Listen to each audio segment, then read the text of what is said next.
So we've got 391 participants now from all over the place, all over the country. I'm here. Welcome, ma'am. A very warm welcome to you. So, युक्ति ma'am, आपका introduction से start करें. Are you ready? जरूर. Thank you, ma'am. Good morning and a very warm welcome for today's webinar. I'm Shefali Juneja. I am the moderator for the workshop today. आज फिर हमारे समक्ष प्रस्तुत हैं युक्ति बैनर्जी, जो पिछले 45 वर्षों से अध्यापन के क्षेत्र में सक्रिय हैं और जिन्हें एनसीईआरटी से 3 बार पुरस्कृत किया गया है. अपनी तकनीकियों से युक्ति जी कैसे व्याकरण को बड़े सरल तरीके से हमारे लिए प्रस्तुत करती हैं. कब और कहां, कैसे, कितना क्रिया काम करती है, खुद करती है या करवाती है, सारी बातें समझाती हैं. सार प्रस्तुत करता है हिंदी की बारीकियों का तीसरा भाग. So over to you, युक्ति मैम. So नमस्कार all of you. आप लोग दोबारा से हमसे मिल रहे हैं और हो सकता है कुछ नए लोग भी हों. तो हमने उसका पहला भाग किया था जिसमें हमने वर्ण परिचय लिया था, शब्द परिचय लिया था.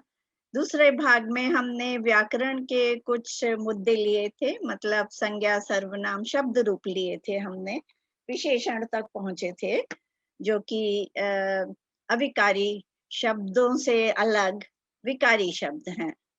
और फिर उसके बाद आज हम लेंगे आखिरी विकारी शब्द जो कि क्रिया है. तो उसके पूर्व आपको कुछ पूछना है या बताना है तो मैं चाहूंगी कि आप जो कोऑर्डिनेटर हैं, क्या नाम है, I don't remember the name. Shifali Juneja. हाँ, शिफाली, प्लीज अगर इनके कोई क्वेरीज हैं तो before we go on to kriya we should start with those problems so that we can carry on with the thing. बिल्कुल. I request audience to please put in the chat box. अगर आपके कोई भी questions हैं, please chat box में लिख सकते हैं. In the meantime, I have to open my PPT so that I can also show you whatever you are asking. Sure, ma'am. The previous content audience is on our website. So the previous workshop you'll be able to view there. Okay. नमस्कार एक बार फिर से. और मैं आप लोगों को फिर से थोड़ा सा पीछे ले जाती हूँ कि वाक्य ही हमारा भाषा का आधार है. वाक्यों से जितनी भी विधाएं हैं वो सारी की सारी वाक्यों से ही आरंभ होती हैं. वाक्य होगा तो हम उसके आगे चल सकेंगे, कविता बना सकेंगे, अनुच्छेद लिख सकेंगे या कोई एडवर्टाइजमेंट बनाना है. जो कुछ भी है वाक्य उसका आधार है. तो वाक्य जब आधार है तो हम वाक्य को हम किस रूप में देखते हैं. हम सबसे पहले उसमें वाक्य में 2 चीजें बहुत जरूरी हैं जो कि है एक संज्ञा और दूसरा क्रिया. तो संज्ञा, सर्वनाम और विशेषण के बारे में हम बात कर चुके हैं. अब हम क्रिया की ओर चलते हैं. अगर संज्ञा का थोड़ा सा मैं रिव्यू देखूं तो आप ये कह सकते हैं कि हम उसे आंखों से देख सकते हैं. संज्ञा को कैमरे से खींच सकते हैं. संज्ञा में विभक्ति लग सकती है. संज्ञा के बिना वाक्य पूरा नहीं होता. और संज्ञा की जगह सर्वनाम बड़ी आसानी से फिट हो जाएगा अगर वह सर्वनाम होगा तो. यदि वह सर्वनाम की जगह सार्वनामिक विशेषण होगा तो वो फिट नहीं होगा. आपका वाक्य अजीब सा लगेगा, अधूरा लगेगा. अदरवाइज आप एक दूसरे को रिप्लेस कर सकते हैं. संज्ञा के बाद अगर हम चलते हैं तो हम सर्वनाम के तरफ ले जाते हैं आपको. सर्वनाम जो है हाँ, एक भाववाचक संज्ञा के बारे में मैं अवश्य आपको कहूंगी कि भाववाचक संज्ञा को रहने के लिए एक मकान चाहिए। जैसे हम लोगों को या जितनी भी संज्ञाएं हैं, दुनिया में जितनी भी संज्ञाएं हैं, उन सबको रहने के लिए घर चाहिए। तो क्या भाववाचक संज्ञा को नहीं चाहिए? जरूर चाहिए। तो हम लोग रहते हैं मिट्टी उसके ये सीमेंट के मकानों में, और जो भी दूसरी संज्ञाएं हैं जैसे पेड़ है या पक्षी है या जमीन है, वो भी कहीं ना कहीं रहती है। ठीक है, तो वैसे ही भाववाचक संज्ञा को भी एक घर चाहिए। और उसका उदाहरण है कि हिमालय, अगर हिमालय नहीं होगा तो हम उसकी ऊंचाई, जो कि भाववाचक संज्ञा है, उसकी चौड़ाई, लंबाई, गहराई नहीं देख सकते। तो भाववाचक संज्ञा को ढूंढने के लिए आपको देखना पड़ेगा कि हमारे पास पहले तो ये होगा कि संज्ञा है कि नहीं। अगर संज्ञा नहीं है तो भाववाचक संज्ञा भी नहीं होगी। तो शहर है, शहर स्वच्छ है, अस्वच्छ है, तो हम स्वच्छता, अस्वच्छता, सुंदरता, ता लगा के उसको भाववाचक संज्ञा बनाएंगे। तो इस प्रकार हमारी भाववाचक संज्ञा, जो कि बहुत इम्पोर्टेंट है, उसको हम हर जगह, हर समय, और एक एक संज्ञा में चार चार भाववाचक संज्ञा भी हमें मिल सकती है। तो संज्ञा बदल जाती है कारक के कारण। संज्ञा, सर्वनाम, विशेषण और क्रिया, ये चारों के चारों किससे बदल जाती हैं? वचन से बदल जाती हैं, या लिंग बदले तो बदल जाती हैं, या कारक की विभक्ति लग जाए तो बदल जाती हैं। अब अगर हम इसको देखते हैं कि किस प्रकार बदल जाती हैं, उसको हम आज क्रिया के रूप में हम देखेंगे। उसमें हम देखेंगे कि क्या बदलाव हो रहा है। एक विशेषण के रूप में मैं आपको और बताऊंगी कि विशेषण और सर्वनाम दोनों में ही हमारे जो संज्ञाएं हैं, जो सर्वनाम है, वो बदलते क्यों हैं। यहाँ पर देखिए, आप इस उदाहरण को देखिए, तुम, तुमने, पर तुम्हारा हो गया। तुम, अब ये जो के लिए जैसे ही लगा तो तुम्हारा हो गया, और काके की लगा, तुम्हारा, तुम का नहीं कह सकते, तुम्हारा, तुम्हारे, तुम्हारी। और इसी तरह कई जगह नहीं बदलता है, पर ज्यादातर जगह जहाँ पे बच्चों को स्पेलिंग की भी प्रॉब्लम होती है, वहां पर आपको खास ध्यान रखना चाहिए। अब जैसे वे हैं, ये बहुवचन है, अन्य पुरुष बहुवचन, इसमें वे शब्द है। अब वे नहीं कह सकते, उन्होंने, उन्हें या उनको को लगाने से। इसी तरह अगर हम और आगे चलें तो बहुत सारे शब्द ऐसे हैं जिनमें स्पेशली बहुवचन के हैं, जो जिसमें सर्वनाम बदल जाते हैं, उसके आधे आधे रूप दिखाई देते हैं। उन्हें, उन्होंने, किन्हें, किन्होंने, तुम्हें, तुमने, तुम्हें, तुम लोगों ने, पर इसका बहुवचन में आप तुम लोगों ने लग जाएगा। अब हम अगर विशेषण की ओर चलें तो विशेषण भी बदलाव वाला शब्द है, शब्द रूप है, विकारी शब्द है। और उसमें एक कठिनाई आती है जो कि है परिमाणवाचक में और संख्यावाचक में।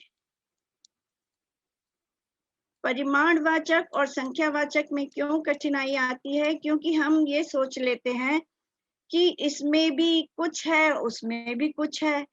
अब कैसे हम फर्क करें इसका?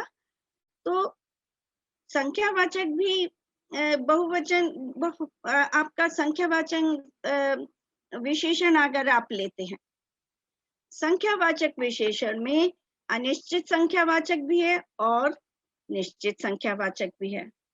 वैसे ही अगर आप परिमाणवाचक लेते हैं, उसमें भी निश्चित है और अनिश्चित है। तो हम इसको अंतर कैसे हम उसका करें? तो देखिए, आप यहाँ पर ध्यान से देखिए कि निश्चित संख्यावाचक जो होता है उसको हम काउंट हेड काउंट कर सकते हैं। 1 2 3 4 करके हम गिन सकते हैं उसको। 1 2 3 4 5 कितने हैं, कितने बर्ड्स हैं, यहाँ पर हम उसको काउंट कर सकते हैं। और अगर यही अनिश्चित संख्यावाचक हो, तो अनिश्चित संख्यावाचक में क्या हो जाता है कि होते तो बहुत सारे हैं, पर क्योंकि हम हेड काउंट कर सकते हैं, इसलिए हम उसको थोड़ी सी मछलियां या कुछ लोग इस तरह का शब्द देकर उनको अनिश्चित संख्यावाचक मानते हैं। अब परिमाणवाचक में क्या है, परिमाणवाचक में आपको और संख्यावाचक में आपको खाली एक ही चीज का ध्यान रखना है कि जो चीज हम हेड काउंट कर सकते हैं वो संख्यावाचक है, और जो चीज जैसे तेल है या लंबी सी सड़क है या फिर गेहूं की बालियां हैं या चावल है, चीनी है, जो चीज हम एक एक बिंदु बिंदु करके हम नहीं काउंट कर सकते, वे सब परिमाणवाचक में आते हैं। और निश्चित परिमाणवाचक तब हो जाता है जब हम उसे किसी चीज में भर देते हैं और वो भरा हुआ जो चीज है वो निश्चित हो जाती है। जैसे कि आप इस छवि में देखिए कि जो संख्यावाचक है उसे 1 2 3 4 5 1 2 3 4 5 हमने काउंट कर लिया, परंतु परिमाणवाचक में हम काउंट, यहाँ पे भी परिमाणवाचक निश्चित है क्योंकि घी है, इसलिए ये निश्चित परिमाणवाचक है कि 3 या 6 जो हैं डिब्बे हैं जिसमें घी है। तो संख्यावाचक और परिमाणवाचक में यही अंतर है। सार्वनामिक विशेषण में और सर्वनाम में क्या फर्क है? तो सार्वनामिक विशेषण होता है कि जब हम इशारा करके किसी चीज की ओर इशारा करके उसका नाम भी लेते हैं, जैसे वह बच्चा स्कूल जा रहा है। अब वह भी लगाया और बच्चा भी लगाया। मैंने आपको एक टेस्ट बताया था कि अगर हम सर्वनाम जो है वो हमेशा हम बदल सकते हैं संज्ञा की जगह। तो अगर वह बच्चा, अगर वह सर्वनाम है, वह बच्चा में, इस उदाहरण में वह बच्चा यदि वह सर्वनाम है तो हम बच्चा स्कूल जा रहा है नहीं कह सकते। और अगर हम बच्चा की जगह सर्वनाम लगाते हैं तो वह स्कूल जा रहा है ये भी नहीं कह सकते। इसलिए डेफिनेटली ये वह शब्द सार्वनामिक विशेषण है और यह सर्वनाम नहीं है। परंतु यदि मैं बच्चा शब्द हटा दूं,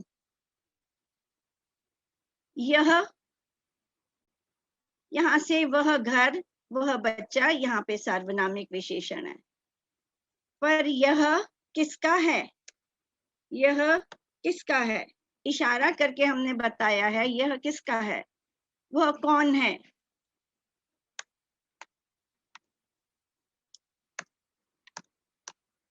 वह कौन है, यह क्या है, वह कौन है, वह जो शब्द लग रहा है यहाँ पर सर्वनाम की तरह से प्रयोग हो रहा है। तो अब हम चलते हैं हिंदी की बारीकियां 3। आज का हमारा टॉपिक है शब्द, विकारी शब्द, जिसमें हम क्रिया लेंगे और क्रिया किस काम आती है, कैसे बदल जाती है, विकारी शब्द क्यों कहा है क्रिया को। तो क्रिया को विकारी शब्द कहने का खाली एक ही कारण है, काम के, जिसमें हमें पहले तो हमें ये पता चलता है कि काम के करने या होने की बात पता चलती है, ठीक है, और इसके बारे में कि काम हो रहा है या किया जा रहा है। इसमें फर्क क्या है, काम हो रहा है, कुछ चीजें अपने आप होती हैं, जैसे हवा चल रही है, अपने आप हवा चल रही है, सूरज निकल रहा है, ये होने वाली बात है। और करने वाली बात है कि मैं काम कर रही हूँ, मैं किताब पढ़ रही हूँ, ये काम मैं स्वयं कर रही हूँ, ये होने की बात है, ये करने की बात है। तो क्रिया क्यों बदल जाती है? लिंग, वचन या काल के बदलने पर क्रिया बदल जाती है। कारक के बदलने पे काल काल भी है, और कारक तो डेफिनेटली कारक बदल लगने से क्रिया के अंत का जो है हमारा अवश्य बदल जाता है। अब हमारे पास प्रश्न है कि क्या करते हो, क्या होता है? जो हम करते हैं वो भी क्रिया है, और जो अपने आप होता है वह भी क्रिया है। तो जैसे मैं खा रहा हूं, तो ये खाने की क्रिया जो है वह क्या हो गई? ये खाने की क्रिया हो गई, खाना खा रहा हूं। सुजैन बाजार जा रही है, जा रही है, ये हमारे पास क्रिया आ गई। कुछ काम अपने आप होते हैं, जैसे सूरज ढल रहा है, धरती घूम रही है, हवा चल रही है, पक्षी उड़ रहा है। कुछ क्रियाओं के रूट जो होते हैं, धातु जो होती है, वह हमें दूसरा कुछ कर्म नहीं लेती, और कुछ क्रियाएं जो हैं वो कर्म लेती हैं। जैसे ये है, सूरज ढल रहा है, धरती घूम रही है। अब ये इसमें कर्म की आवश्यकता नहीं है। क्रिया के कार्य क्या क्या होते हैं? तो अगर हमें ये पता चल जाए कि क्रिया के कार्य क्या क्या होते हैं, तो हम अच्छी तरह से जान सकेंगे कि हमारे पास क्रिया के कार्य कौन कौन से हैं। तो क्रिया हमें बताती है क्या हो रहा है। दूसरी बात, क्रिया हमें बताती है कोई क्या कर रहा है। मोहन खाना खा रहा है। तीसरी बात, क्रिया के बिना कोई भी वाक्य पूरा नहीं होता। जैसे घड़ी तेज चल रही है। अब चल रही है शब्द अगर मैं ना लगाऊं तो ये वाक्य हमारा पूरा नहीं होगा। इसके अतिरिक्त क्रिया के बीज रूप या मूल रूप क्रिया को ही धातु कहते हैं। जो उसका मूल रूप है, मतलब उसका जो जहां से उसका ओरिजिन हुआ है, जहां से उसका आधार है, जो क्रिया का आधार है, उसको हम क्रिया का मूल रूप कहते हैं या बीज रूप कहते हैं। इसी को हम धातु कहते हैं। जैसे खिल, जा, खुल, फट, दब। अब ये मूल रूप हैं, इन्हीं में हम अगर ना लगा दें,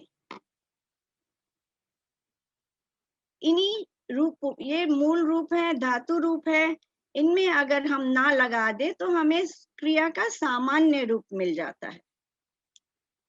वह सामान्य रूप क्या है? मूल रूप था जा, खिल, खुल, फट, दब। ना लगा दिया तो सामान्य रूप बन गया, खिलना, जाना, खुलना, फटना, दबना। अब ये सामान्य रूप क्या हम भाषा में प्रयोग करते हैं? सामान्य रूप जो है ये हमारा दो तरह से काम करता है। संज्ञा या सर्वनाम दोनों का काम कर सकती है। इसका क्रिया, इसके द्वारा जो क्रिया बनती है, जैसे खिल में ना लग गया, खिलना संज्ञा के रूप में काम करने लगता है। क्रियार्थक संज्ञा कहते हैं इसे। इसे हम क्रियार्थक संज्ञा कहते हैं।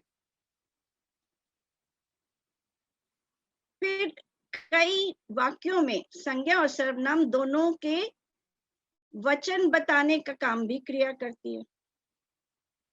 जैसे पेड़ शब्द अगर आप बहुवचन लिखेंगे तो पेड़ों या पेड़े नहीं कह सकते।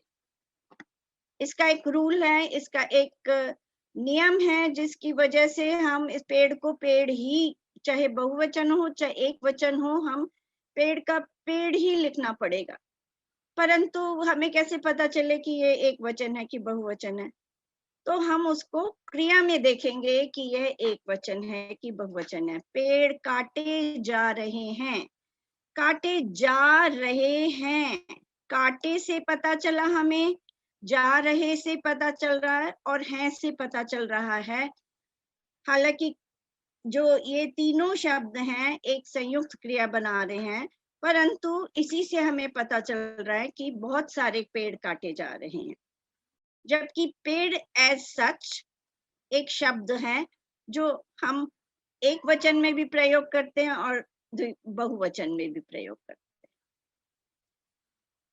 उसके पश्चात कई वाक्यों में संज्ञा तथा सर्वनाम के लिंग बताने का काम भी क्रिया करती है। तो वे शब्द सर्वनाम स्त्रीलिंग है और जा रही है स्त्रीलिंग है। तो लिंग कैसे पता? वे शब्द जो है हमें नहीं पता चल रहा कि ये स्त्रीलिंग है कि पुल्लिंग है। ये स्त्रीलिंग भी हो सकता है, पुल्लिंग भी हो सकता है, परंतु हमें क्रिया से पता चलेगा, क्रिया के प्रयोग से पता चलेगा कि यह स्त्रीलिंग, बहुत सारी स्त्रियां जा रही हैं। ठीक है। और अंत में घटनाओं में वाक्यों की घटना का काल भी क्रिया बताती है। काल, घटना का काल हुआ कि समय, किस समय क्रिया हो रही है, कौन से समय में क्रिया हो रही है। जैसे आज बारिश हो रही, बहुत बारिश हो रही है। आज शब्द जो है ये बता रहा है कि समय कौन सा है। वह कल मुंबई जाएगा, ये बता रहा है कि समय कौन सा है। मैं कई वर्ष लखनऊ में रह चुकी हूँ, ये समय बता रहा है। तो हम देखते हैं कि क्रिया का काल हमें इस प्रकार हमें देखना चाहिए। क्रिया के काल को वर्तमान काल है, भूतकाल है, इसमें इतनी अधिक कठिनाई नहीं होती जितनी कि भविष्य काल में कठिनाई होती है। तो चलते हैं। क्रिया बताती है कि किया गया कार्य किस काल में हुआ। तो I would like to know, यहाँ तक का एकदम क्लियर है? शिफाली जी? हाँ जी ma'am. Any doubts? If you have any doubts, please keep a question with you. We will solve it later on.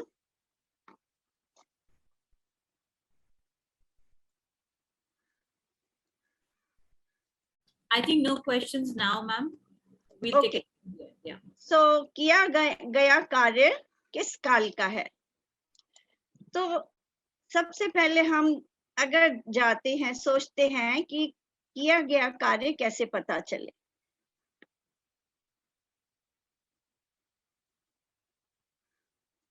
तो समय जो है एक अविरल गति से लगातार बहता जा रहा है। अब हम इसको कैसे सोचें कि ये समय जो है हमारे पास कहाँ, कब शुरू हुआ और कब खत्म हुआ। तो हम ये तो नहीं बता सकते कि कब शुरू हुआ और कब खत्म होगा, ये नहीं बता सकते, परंतु हम उसको आज के उसमें संदर्भ में, उसको आज अगर इस पॉइंट पे हम काट देते हैं तो हमें आज मिल जाता है। और ये आज जो है बहुत जरूरी है। आज की बात कभी नहीं भूलनी चाहिए। आज, क्योंकि आज ही है, आज को ही हमें जीना चाहिए। और इसके बाद में जो आने वाला काल है, इसके बाद में जो आने वाला काल है, जो अभी आया ही नहीं है, वो भविष्य काल हो गया। और यहाँ से जो बीत गया है, जो बीत गई सो बात गई, तो ये जो चला गया है वो भूतकाल हो गया। तो आज को हमें बहुत ध्यान से संभाल के रखना चाहिए। ये है आज हमारा, तो अखंडित होता है, वह अविरल बहता जाता है। उससे पहले का जो होता है, जो बीत चुका है, वह भूतकाल हो गया। जो आने वाला है वह भविष्य काल है, और जो आज है वही वर्तमान काल। अब आज को अगर हम वर्तमान काल कहते हैं, तो आज कैसे हम बताएं कि ये वर्तमान काल ही है? अब आज जो है गीता गाना सीखती है, या मीता गाना सीख रही है। गीता ने गाना सीखा है। गीता ने गाना सीखा है। ये 3 वाक्य हैं हमारे पास, और तीनों में है लगा हुआ है। एक पहचान है कि ये वर्तमान काल है। यदि हम तीसरे वाक्य को देखें, इस वाक्य को देखें, तो गीता ने गाना सीखा है। सीखा है का है तो वर्तमान लग रहा है, पर सीखा है ये कह रहा है कि सीख लिया है, ये चला गया है, ये काम हो चुका है। तो हम इसको वर्तमान काल में कैसे रख रहे हैं? तो इसी के बारे में हम बात करते हैं कि वर्तमान काल में पहले जो काम रोज होता है, आप भी करते हैं, मैं भी करती हूँ, और सब करते हैं, हर पक्षी करता है, हर व्यक्ति करता है, सूरज करता है, धरती करती है। और जो काम रोज होता है वह है, बच्चा रोज नहाता है, धरती रोज घूमती है, सूरज रोज निकलता है, चिड़िया रोज गाना गाती है। तो ये जो है, जो रोज करने वाला है, ता है, ये सिंपल प्रेजेंट टेंस को कह सकते हैं आप इसको। हाँ, सामान्य वर्तमान का, ये है सामान्य वर्तमान का। फिर आते हैं कि जो काम हमने शुरू तो कर दिया है पर अभी खत्म नहीं हुआ। जो काम शुरू तो हो गया था, हो चुका है, पहले वो काम निकल चुका है, पर अभी समाप्त नहीं हुआ, अभी तक चल रहा है वो काम। बच्चा स्कूल जा रहा है, सूरज निकल रहा है, पक्षी उड़ रहा है, मैं खाना खा रही हूँ। ठीक है, तो ये रहा है, रही है, कंटिन्यूअस टेंस, हिंदी इंग्लिश का जो है कंटिन्यूअस टेंस वही है, और हम इसे अपूर्ण वर्तमान काल कहेंगे। अगला है, ये भी वर्तमान काल है। जो काम शुरू हो गया है पर अभी अभी समाप्त हुआ है, उसके लिए हमारी जो मनोदशा है वो ये मानती है कि हमने अभी अभी खत्म किया है, और इसीलिए हम है का प्रयोग करते हैं। कई बार हम ये भी कहते हैं, हम स्कूल पहुंच गए, फोन पे बात कर रहे हैं तो हम यही बोलेंगे, हाँ हम स्कूल पहुंच गए। परंतु माना जाए तो यह भूतकाल की क्रिया है, परंतु क्योंकि अभी अभी हुआ है, हमारी मनोदशा के आधार पर, हमारे मूड के आधार पर हमने अभी अभी खत्म किया है, इसलिए है का प्रयोग किया गया। इसके बाद हम चलते हैं अगले उस पे, कि जैसे कुत्ता भाग रहा है, बच्चे खेल रहे हैं। ठीक है, अगर ये कुत्ता रुक जाता है तो हम ये कह सकते हैं कुत्ता पहुंच गया, या कहाँ जहां पर भी बच्चे थक गए। फिर आता है हमारे पास भविष्य काल, मैं भूतकाल बाद में लूंगी। गीता गाना सीखेगी, मीता गाना सीख रही होगी। गीता गाना सीख चुकी होगी। अब ये तीनों ही काम हमारे भविष्य काल के काम हैं, जो हमने अभी किए नहीं है, हम करने की बात सोच रहे हैं, या हमें पता है हम उस जगह पे नहीं है जहां पर ये काम हो रहा है, या हम उस काम को किसी दूसरे की नजर से देख रहे हैं। तो आप मान लीजिए आप ये देख रहे हैं, गीता नाच सीखेगी, सोच रही है, विशफुल थिंकिंग है उसकी कि वह नाच सीखेगी। उसके दिमाग में ये बात चल रही है, मैं नाच सीखूंगी, या हो सकता है कुछ और भी चल सकता है, मैं गाना गाऊंगी, अगले प्रोग्राम में मैं अवश्य गाना गाऊंगी। तो जब भी इस तरह की विशफुल थिंकिंग दिमाग में आती है और वह कुछ डिटरमिन करता है या कुछ सोचता है, कोई भी बच्चा या कोई भी, तो वह भविष्य काल की सामान्य भविष्य काल कहलाया जाएगा। अब दूसरा है, कुत्ता भागते भागते नदी पर पहुंच जाएगा। भाग रहा है, कुत्ता भाग रहा है, भागते भागते नदी पर पहुंच जाएगा। तो कंटिन्यूअस है, अभी इसका अपूर्ण भविष्यकाल, हम विशफुल जो थिंकिंग है हमने उसको भागते हुए देखा, पर हम ये सोच रहे हैं वो कहाँ भाग रहा है, कहाँ जा रहा है, तो हमारे दिमाग में जो बात आई है वो ये कि वो नदी की ओर भाग रहा है और पहुंच जाएगा। ये भी भविष्यकाल की क्रिया है। फिर हम पहुंचते हैं भूतकाल में। गीता ने गाना सीखा, मीठा गाना सीख रही थी, गीता गाना सीख चुकी थी।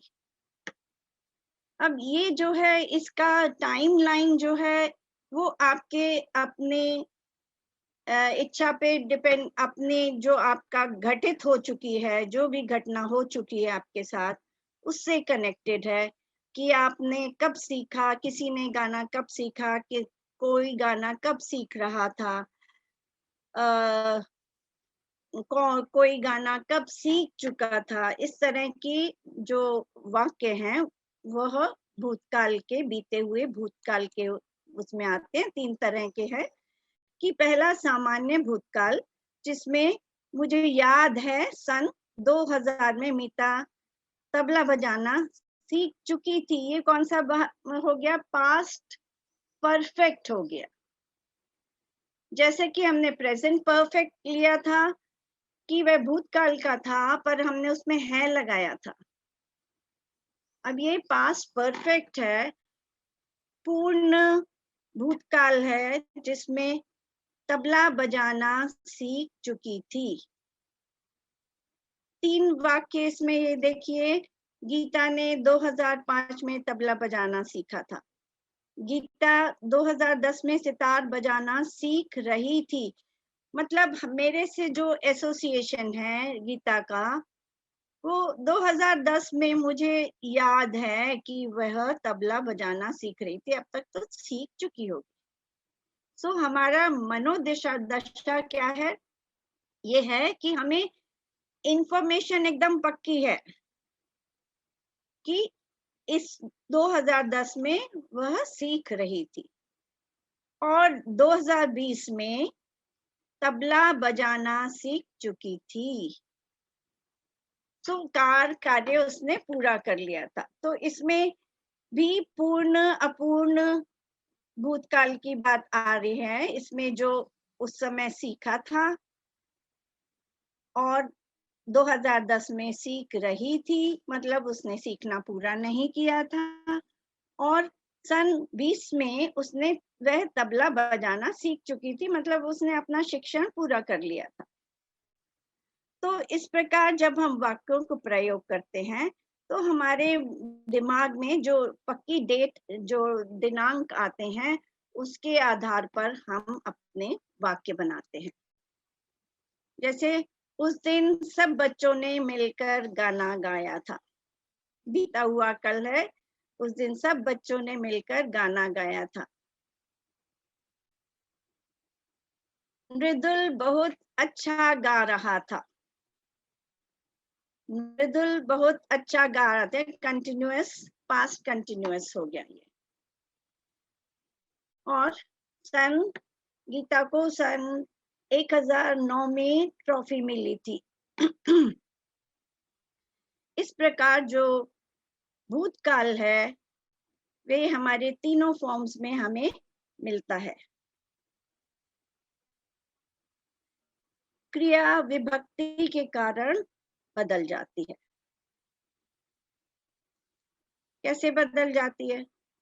अब जैसे वह आता है, वर्तमान काल में हम एक चीज का इस बात का ख्याल रखें कि वर्तमान काल में हमारे पास ये पॉइंटर्स हैं जिनको आपको याद रखना चाहिए। ता, ते, ती, है, हो, हूं आदि का प्रयोग होता है, इनका प्रयोग होता है, क्योंकि इन्हीं से हमें पता चलता है कि ये जो है ये वर्तमान काल की क्रियाएं, सहायक क्रियाएं हैं।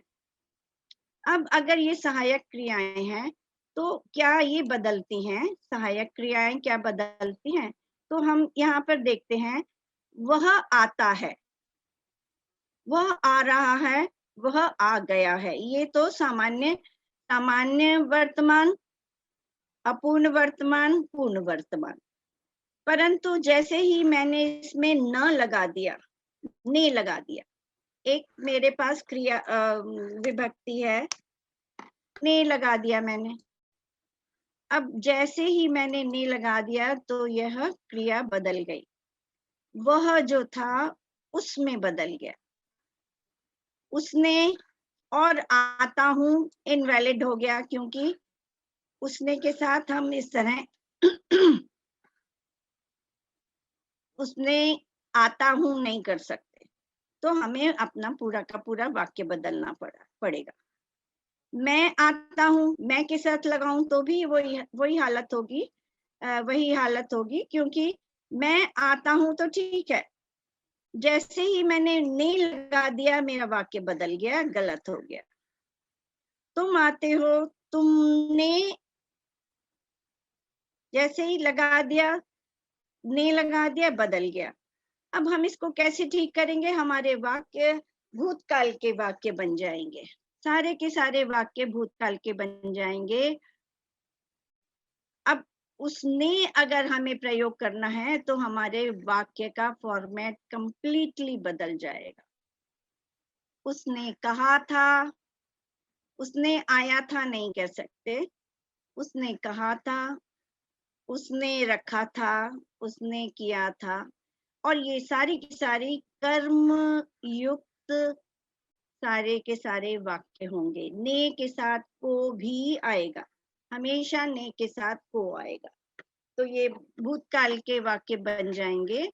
और अगर वह को लगाएंगे तो भी उसको हो जाएगा, अगर को लगाएं तो भी यहाँ पे उसको हो जाएगा। तो यह चेंज मैंने आपको पहले सर्वनाम के समय आपको बताया था कि जब विभक्तियां लगती हैं तो किस प्रकार सर्वनाम बदल जाते हैं, और उन्हीं बदले हुए सर्वनामों का प्रयोग यहाँ पर होता है, जो कि प्रभावित करता है वाक्य को, वाक्य की क्रिया को प्रभावित करता है। वह आया, वह कौन, या वह या कौन आया, आ रहा है, आ गया था। ठीक है, ये पास्ट भूतकाल की क्रिया है। इसमें हम पहचान क्या है इसकी? वह समय जो चला गया है, था, थे, थी और थी। था एक वचन, थे बहुवचन, उसमें चाहे लड़कियां हो चाहे लड़के हो, दोनों में थे लग सकता है। थी खाली लड़कियां होनी चाहिए, और थी खाली लड़कियां होंगी बहुत सारी।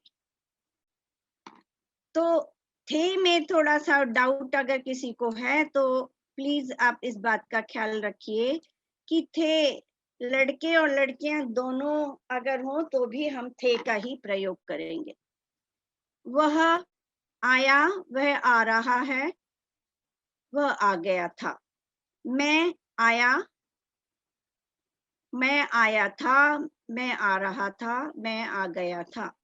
तुम आए, तुम आए थे, क्या तुम आए थे, तुम आ रहे थे, तुम आ गए थे। तो हमारे वाक्यों का जो रूप है, रूपांतरण है, वह हमारी जिस प्रकार की हमें जरूरत होती है, आवश्यकता होती है, उस प्रकार का वाक्य हम प्रयोग करते हैं। पर हैं ये सारे वाक्य तीन तरह के हैं कि एक में सामान्य भूतकाल है, दूसरे में अपूर्ण भूतकाल है, और तीसरा जो है पूर्ण भूतकाल का है, जो कि पास्ट परफेक्ट कहलाता है। भविष्य काल में देखिए गागेगी, गागेगी का प्रयोग होता है। वह आएगा, लड़की होगी तो वह आएगी, आ रहा होगा। अब ये वाला वाक्य क्यों प्रयोग होता है कि अगर हमारे घर में पार्टी है, हमने किसी को बुलाया है, वो अभी तक हमारे पास पहुंचा नहीं है, तो हम इस प्रकार के वाक्यों का प्रयोग करते हैं कि हाँ मैंने फोन किया था, वह आ रहा होगा, आ चुका होगा। अब हम उस स्थान पे नहीं है जहां पर ये घटना हो रही है, तो जिसकी बात भी हम कर रहे हैं, हम गेस कर सकते हैं, हम खाली सोच सकते हैं कि आ चुका होगा। हाँ 11 बजे आना था उसे, आ चुका होगा, अब तक आ चुका होगा। तो जो भविष्य काल है वह बहुत अनप्रेडिक्टेबल है, क्योंकि हम इसमें अपनी थिंकिंग को ज्यादा इन्वॉल्व करते हैं, अपने हमारी जो विचार हैं, हमारी जो सोच है, हमारी सोच की जो अवस्था है, जिसे कि मूड कहते हैं, उसके ऊपर बहुत कुछ आधारित है, और उसी के अनुसार हम अपने भविष्य काल के वाक्य बनाते हैं।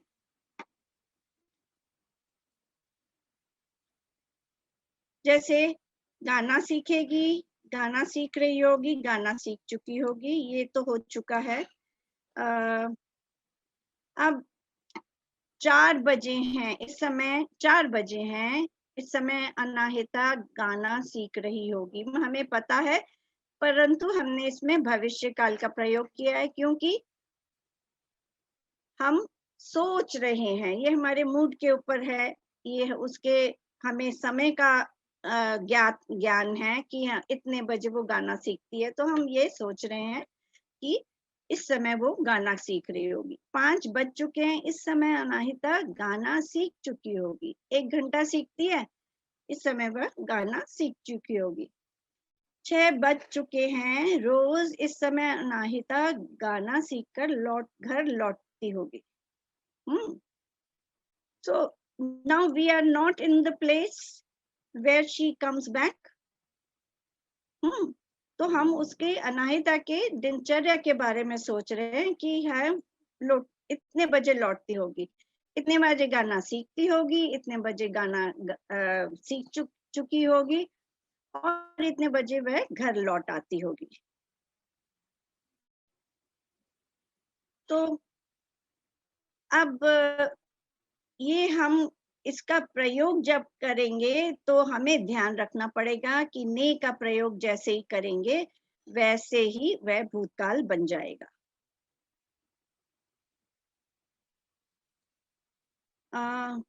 अब हम पहुंचते हैं कि क्रिया बहुत से रूप बनाती है जो विभिन्न वाक्यों में प्रयोग किए जाते हैं।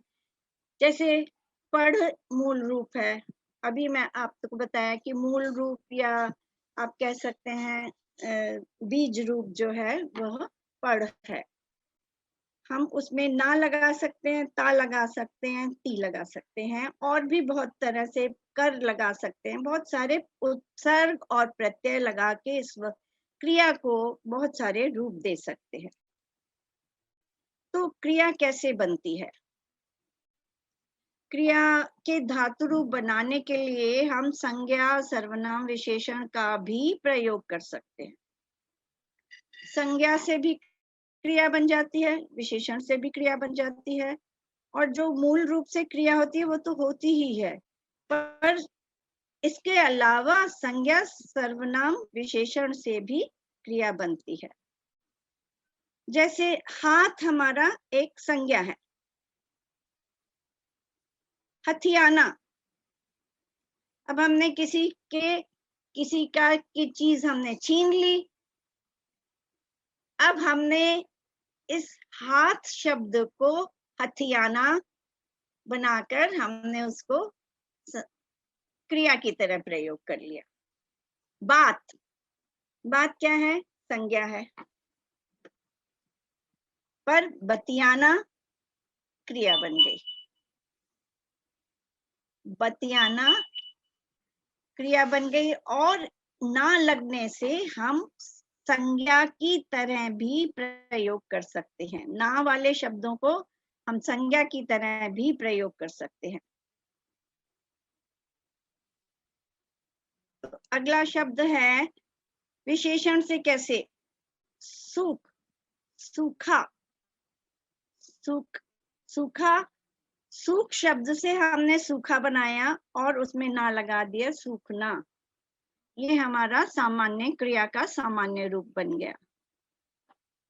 अब अगर हम इसको खाली इसको ना को हटा के इसमें ता लगा सकते हैं, इसमें ती लगा सकते हैं,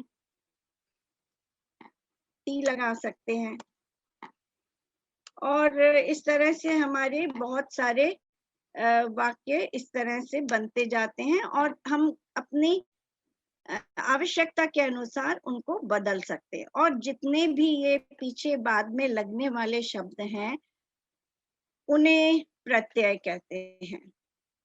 संस्कृत में यही प्रत्यय, एक प्रत्यय, तद्धित प्रत्यय, बहुत सारे प्रत्यय हैं जिनको हम प्रयोग करते हैं, पर हिंदी में हम अधिकतर इनको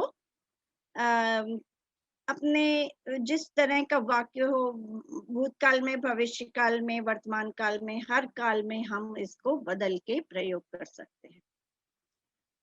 तो अभी तक हमने किया था कि, और एक और है सर्वनाम से बनते हैं अपना।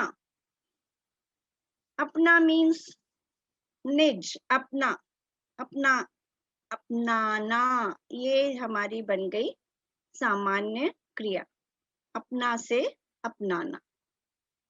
तो धातु जो रूप है, धातु रूप जो है अपनाना, अपना, अपनाना, तो जब हम उसको प्रयोग करेंगे उसको हम संज्ञा की तरह भी प्रयोग कर सकते हैं। इसीलिए खाना खाना हम 2 बार क्यों करते हैं प्रयोग, खाना खाना।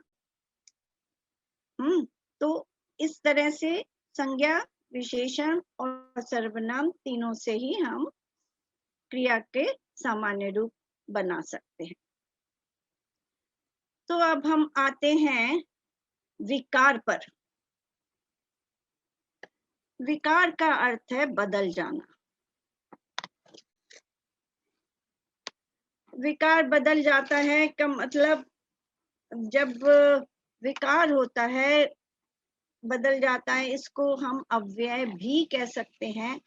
और अव्यय जो होता है वो अविकारी शब्द होता है।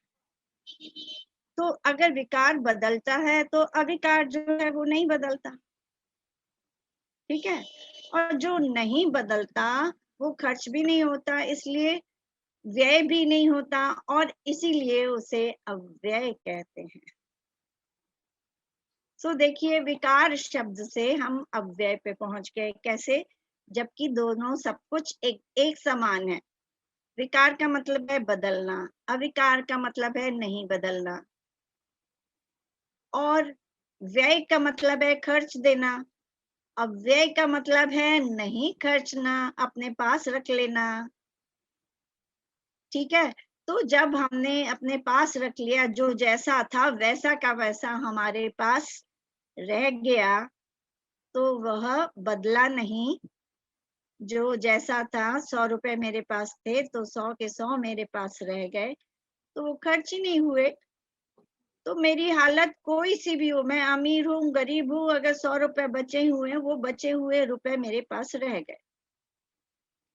तो इसी प्रकार जो अव्यय हैं या अविकारी शब्द हैं, वे खर्च नहीं होते। वो जिस स्थिति में भी हो, स्थिति कोई सी भी हो, वचन कोई सा भी हो, लिंग कोई सा भी हो, और कारक की कोई सी भी विभक्ति लगे, परंतु जो विकारी शब्द हैं, अविकारी शब्द जो हैं, वे नहीं बदलते। तो अविकारी शब्द या अव्यय शब्द में किसी भी शब्द किसी भी स्थिति में नहीं बदलते। अब जैसे मैंने लिया, नहीं, क्यों क्यों नहीं बदलते भाई? हम धीरे धीरे चल रहे हैं, हम बहुत सारे लोग हैं, हम धीरे धीरे चल रहे हैं। माँ एक ही है। देखिए, विकारी शब्द में परिवर्तन आ रहा है। हम की जगह अगर मैंने माँ कर दिया, तो हमारी जो क्रिया थी वो बदल गई। हम चल रहे हैं और माँ एक है, तो माँ चल रही है, और वो स्त्रीलिंग है इसलिए रही है हो गया। बच्चे धीरे धीरे चल रहे हैं, बच्चे बहुत सारे हैं, चल रहे हैं। चांद धीरे धीरे चल रहा है, चांद एक है, चल रहा है। तो किस किस में परिवर्तन आ गया? सर्वनाम में परिवर्तन आ गया, संज्ञा में परिवर्तन आ गया, क्रिया में परिवर्तन आ गया, परंतु धीरे धीरे नहीं बदला। तो यही धीरे धीरे शब्द विकारी अविकारी शब्द हैं, इनको अव्यय कहते हैं। और अव्यय में सबसे पहला जो शब्द है, अव्यय 4 तरह के होते हैं: संबंध बोधक, क्रिया विशेषण, संबंध बोधक, समुच्चय बोधक और विस्मय आदि बोधक। आज हम केवल क्रिया विशेषण लेंगे।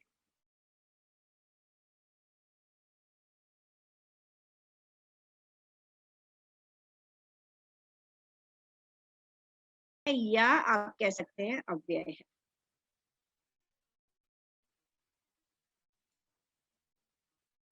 क्रिया विशेषण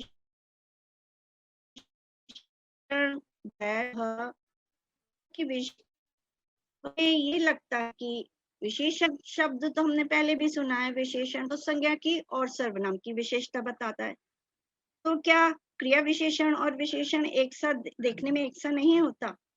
जी हाँ, बहुत जगह पर क्रिया विशेषण और विशेषण देखने में एक सा होता है, परंतु प्रयोग में उसमें अंतर होता है। क्रिया विशेषण एक अविकारी शब्द है। अविकारी शब्द जो कि वचन, लिंग या कारक की विभक्तियों के कारण बदलने पर भी नहीं बदलते। क्रिया विशेषण, लिंग, वचन, कारण, ये बार बार मैं इसलिए दोहरा रही हूँ कि आपको याद रहना चाहिए कि ये नहीं बदलते, किसी भी हालत में नहीं बदलते। तो इनमें क्रिया विशेषणों में सबसे पहले है रीतिवाचक क्रिया विशेषण। रीतिवाचक क्रिया विशेषण, रीति क्या होता है आप बताइए? क्या कोई ढंग होता है? रीति का मतलब होता है तरीका या कोई विधि, या किसी ढंग से जो भी काम, कोई भी काम हम किसी ढंग से करते हैं, वह रीति है। तो रीति क्या हो? मान लीजिए मैं अपना काम धीरे धीरे कर रही हूँ, मुश्किल से कर रही हूँ, कठिनाई से कर रही हूँ, जल्दी जल्दी कर रही हूँ, दौड़ दौड़ के कर रही हूँ। तो ये तरीके हैं मेरे करने के। मैंने कोई काम अच्छी तरह से किया, कोई खराब तरीके से किया, कोई भाग भाग के किया, कोई कम समय में किया, ज्यादा समय में किया। ये सारी जो रीति हैं, वे रीतिवाचक विशेषण कहलाती हैं। अब जैसे मोहन पढ़ रहा है, पढ़ने की क्रिया तो सामान्य है, इसमें तो हमें कुछ कहना ही नहीं है। पढ़ रहा है भाई, पढ़ रहा है, उससे हमें क्या लेना देना। अरे नहीं, मोहन ध्यान से पढ़ रहा है। अब ये ध्यान से जो है पढ़ने की क्रिया की विशेषता बता रहा है कि कैसे पढ़ रहा है। जैसे ही हमने कैसे प्रश्न पूछा वैसे ही हमें उत्तर मिला ध्यान से, और यह हमारा बन गया रीतिवाचक क्रिया विशेषण। फिर आता है कालवाचक। काल, जैसा कि आपको काल के नाम से ही पता है, काल का अर्थ है समय।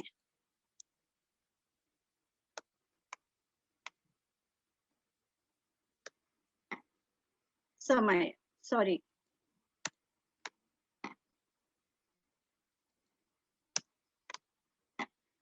काल का अर्थ है समय। तो समय जो है वो बदलता है। इसमें हमें ये पता चलता है कि कोई सी भी क्रिया किस समय हुई, जल्दी हुई, किस समय हुई, जल्दी देर नहीं, किस समय हुई, उसका समय क्या था। तो मान लीजिए मैं आपको ये विराट चित्र बना रहा है, विराट चित्र बना रहा है, रोज का ही काम है, चलो बना रहा है तो ठीक ही बात है। अरे विराट आज चित्र बना रहा है, अगर मैं इसमें एक एक्सक्लेमेशन डाल दूं तो क्या मतलब हुआ इसका मतलब, अरे विराट आज चित्र बना रहा है। तो एक यूनिक बात हो गई, खास बात हो गई। तो ये समय को बता रहा है कि आज बना रहा है। हम ये भी कह सकते हैं विराट ने कल चित्र बनाया था, कल चित्र बनाएगा, कल अपने प्रोजेक्ट का चित्र कल बना लेगा। तो आज, कल, परसों, ये जितने भी शब्द हैं ये सारे के सारे समय को बताते हैं, इसलिए ये कालवाचक क्रिया विशेषण के अंतर्गत आते हैं। जो शब्द से क्रिया के, जिस शब्द से क्रिया के होने का पता चले, हाँ, जो समय बताए, वे कालवाचक विशेषण कहलाते हैं। अब हम चलते हैं स्थानवाचक विशेषण पर। स्थानवाचक विशेषण में आती है दिशा, आती है इधर उधर चारों ओर, आग की लपटें चारों ओर फैल गई। अब ये बता रहे हैं कहाँ पर फैली। जब अगर हम कहाँ प्रश्न लगाकर इस स्टेटमेंट में कहाँ प्रश्न लगाकर लिखें तो हमें पता चल जाएगा चारों ओर। आग की लपटें कहाँ फैल गई, चारों ओर फैल गई। तो चारों ओर शब्द आपके लिए स्थानवाचक विशेषण, क्रिया विशेषण कहलाएगा।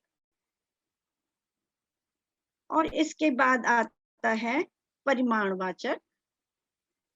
परिमाणवाचक क्रिया विशेषण, परिमाणवाचक क्रिया विशेषण। अब जैसे हमने एक बार जहाँ परिमाण की बात करी थी तो हमने विशेषण में भी परिमाण की बात करी थी, कितना। तो परिमाण का मतलब है कितना, कोई काम कितना हुआ, क्रिया कितनी हुई, किस परिमाण में हुई। जैसे वह बहुत फुटबॉल खेलता है, परिमाणवाचक क्रिया विशेषण है ये।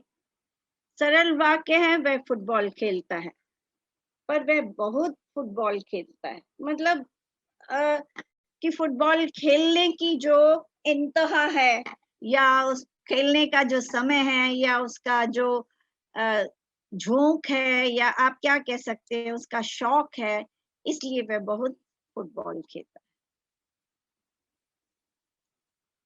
तो इस प्रकार जो शब्द क्रिया के घटने का परिमाण अर्थात किस परिमाण में घटित हुई, कितनी घटित हुई, इस बात के बारे में बताता है, वह परिमाणवाचक विशेषण कहलाता है। अब हमारे पास कुछ सामान्य वाक्य हैं। मोहन चला गया, विराट चित्र बना रहा है, विराट सो रहा है, ज्ञान पढ़ रहा है, विद्या गा रही है। परंतु जब हम क्रिया विशेषण लगाते हैं तो हमें आज लगाने से आप एक काम करिएगा कि बना रहा है, चित्र बना रहा है, कब लगाएंगे तो आपको उत्तर मिलेगा। कब चित्र बना रहा है तो ये कालवाचक हो गया।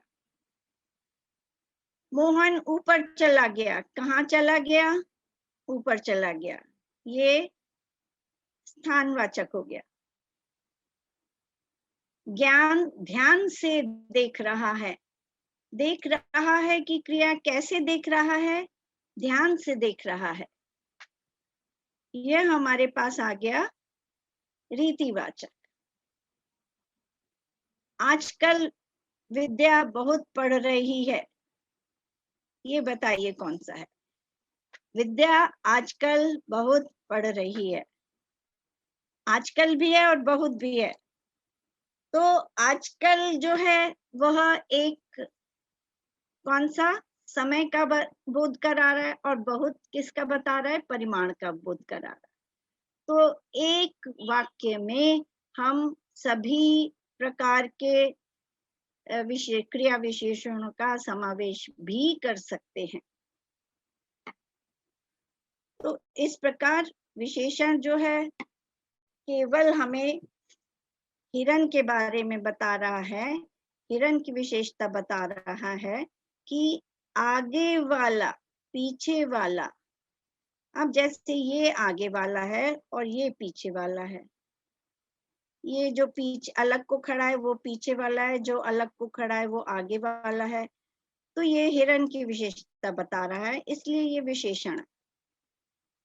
परंतु अगर हम कहते हैं कि वह बहुत मीठा गाती है, वह बहुत मीठा गाती है, तो गाती है, कैसे गाती है? मीठा गाती है, ये क्रिया विशेषण हो गया।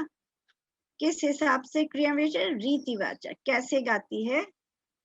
कैसे गाती है? वो मीठा गाती है। इस प्रकार क्रिया विशेषण हम पूर्ण करके और रीतिवाचक क्रिया विशेषण में हम हमेशा आगे पीछे ऊपर नीचे इन सब के बारे में हमें पता चलता है। और इस प्रकार हम आज की, अब आपके प्रश्नों का समय आ गया है। यदि आपके पास प्रश्न है तो आप पूछ सकते हैं। निश्चयवाचक सर्वनाम और सार्वनामिक विशेषण। whose question is this? Monica. Who is Monica? May I know who is Monica? Okay. Let me go back to my PPT. Can you repeat the questions once more? Okay, ma'am. हाँ, बोलिए।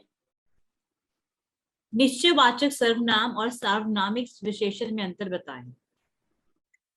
निश्चयवाचक, okay. सार्वनामिक विशेषण, okay. सो सार्वनामिक विशेषण क्या होता है? सार्वनामिक विशेषण होता है जब संज्ञा और सर्वनाम एक साथ प्रयोग की जाती है। संज्ञा और सर्वनाम, वह बच्चा, यह घर, यह लड़का।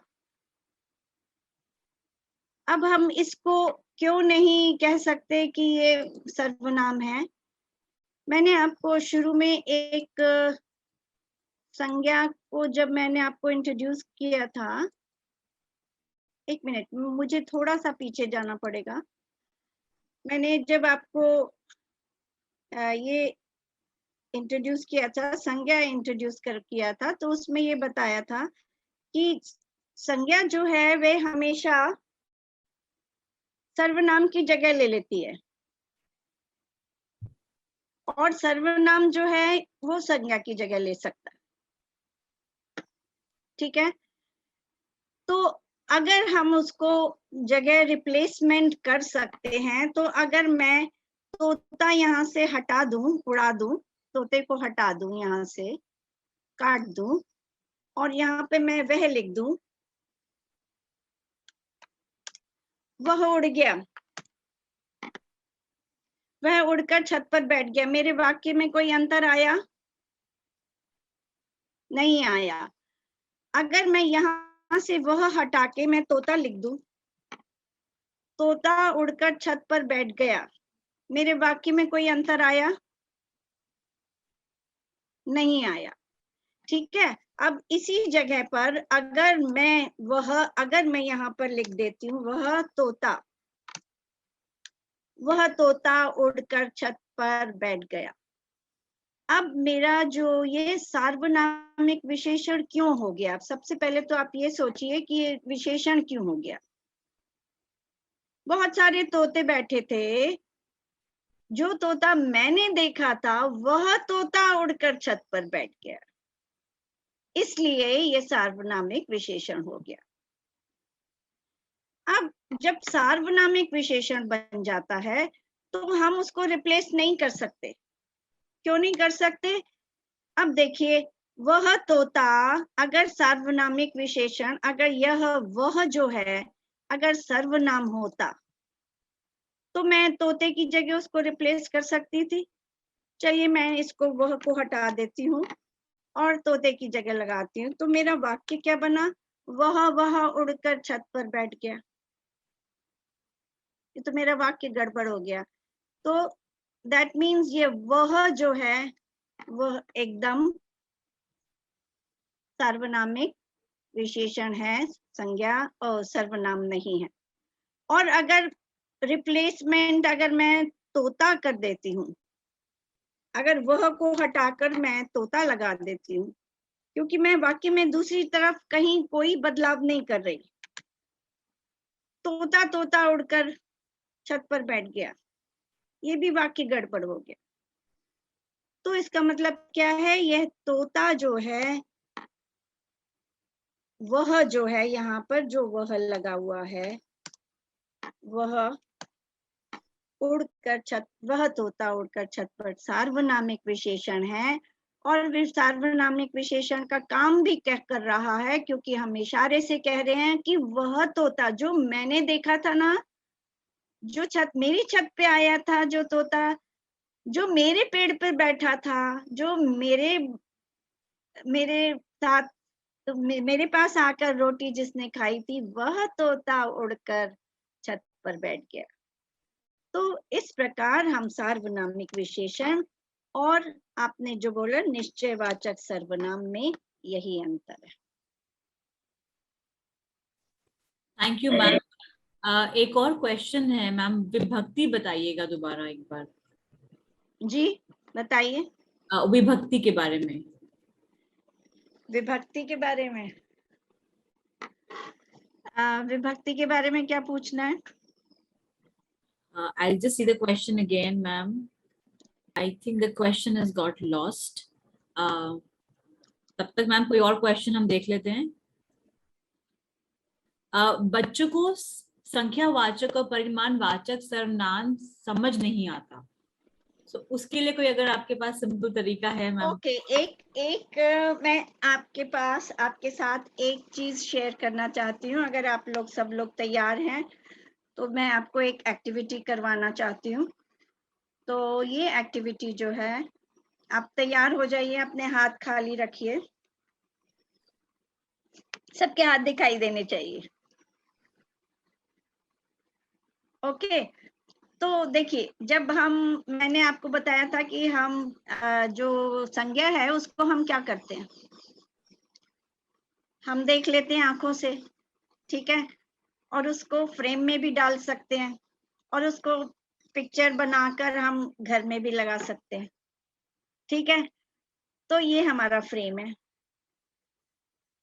बनाइए फ्रेम, ये आपका फ्रेम बना।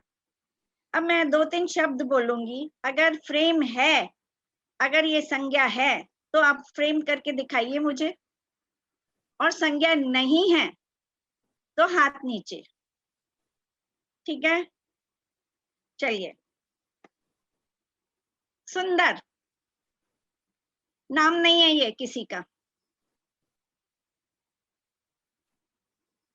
पेड़,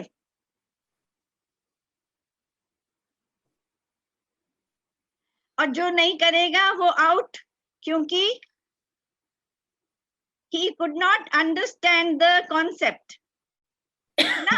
आपके बच्चों में ये आप एक्टिविटी करवा सकते हैं, क्योंकि अगर बच्चे को समझ में नहीं आया है वो नहीं करेगा, और हो सकता है आंखें भी बंद करवा सकते हैं आप, क्योंकि हो सकता है वो दूसरे का देख के कर ले। पर अगर आप आंखें बंद करके ये कॉन्सेप्ट करवाएंगे तो बच्चे को झट से पता चल जाएगा, आपको झट से पता चल जाएगा किस बच्चे को कॉन्सेप्ट समझ में नहीं आया। ठीक है, तो एक बार फिर से करें। चलना, चल, मैं, अलमारी। वेरी गुड चिल्ड्रन, बहुत अच्छे बच्चे हैं। ओके, अब दूसरी एक्टिविटी। दूसरी एक्टिविटी में हम इसको, मैंने आपको स्लोगन दिया था कि तुम हटो तो मैं आऊं। कौन है ये, कौन है जो तुम हटो तो मैं आऊं कहता है? ये है सर्वनाम। ये कहता है सर्वनाम को, संज्ञा सर्वनाम से कहती है तुम हटो तो मैं आऊं। ठीक है, सर्वनाम संज्ञा से कहता है कि तुम हटो तो मैं आऊं। तो हम ये संज्ञा है हमारे पास, इसको हटा देंगे। तो हमारा तो मैं, तो मैं, आपको दिखाई नहीं दे रहा, तो मैं आऊं, तो मैं आऊं। ठीक है, ये एक्टिविटी आप बच्चों के साथ फिर करवा सकते हैं।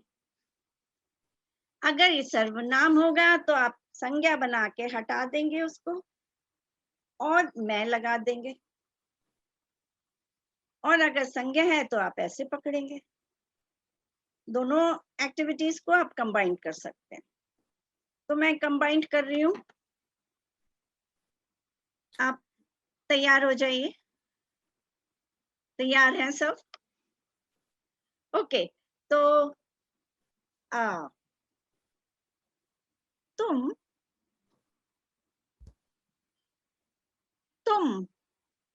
क्या करना था? संज्ञा को लेकर, पहले संज्ञा लेनी थी, फिर उसको हटाना था, फिर मैं बोलना था, है ना। तीन तीन चीजें एक साथ है। संज्ञा को, ये बहुत स्लो जा रहा है, संज्ञा को हटाना है और मैं को लाना है। ठीक है, पानी, ठीक ठीक ठीक ठीक। दाना, पक्षी, आप।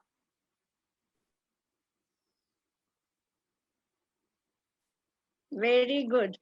तो अब तीसरी एक्टिविटी, इसी में तीसरी एक्टिविटी है।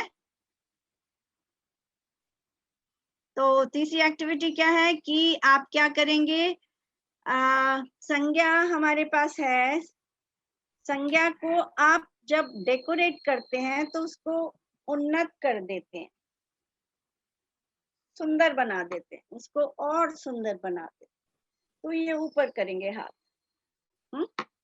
ठीक है, तो इसमें विशेषण ऐड हो जाएगा। ठीक है, कैसे करेंगे आप? बोलूं मैं, तो आपको क्या करना है, ये संज्ञा है, ये सर्वनाम है, और मैं आ जाएगा, और ये संज्ञा ऊपर जाएगी तो विशेषण। ठीक है,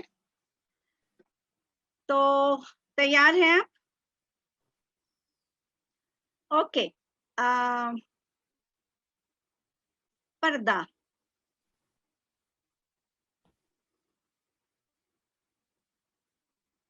पौधा, पर्दा नहीं, आप ऊपर कैसे कर रहे हैं, पर्दा ऊपर क्यों कर रहे हैं?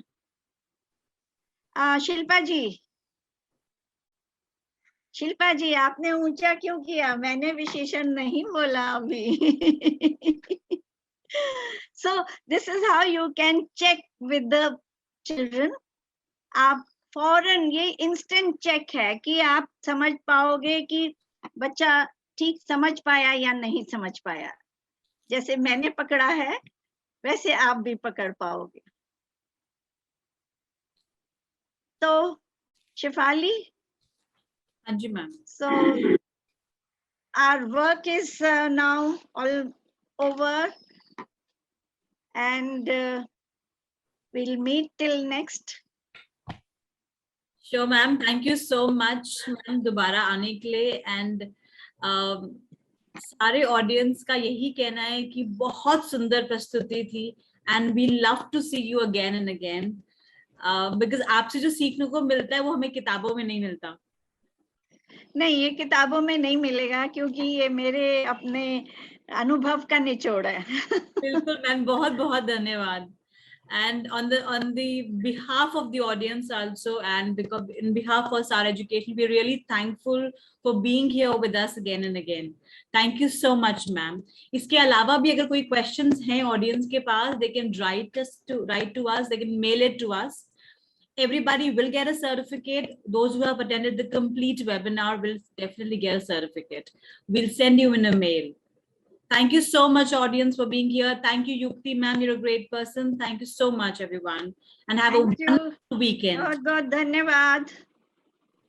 Bye. Thank you, ma'am. Bye-bye. Bye bye.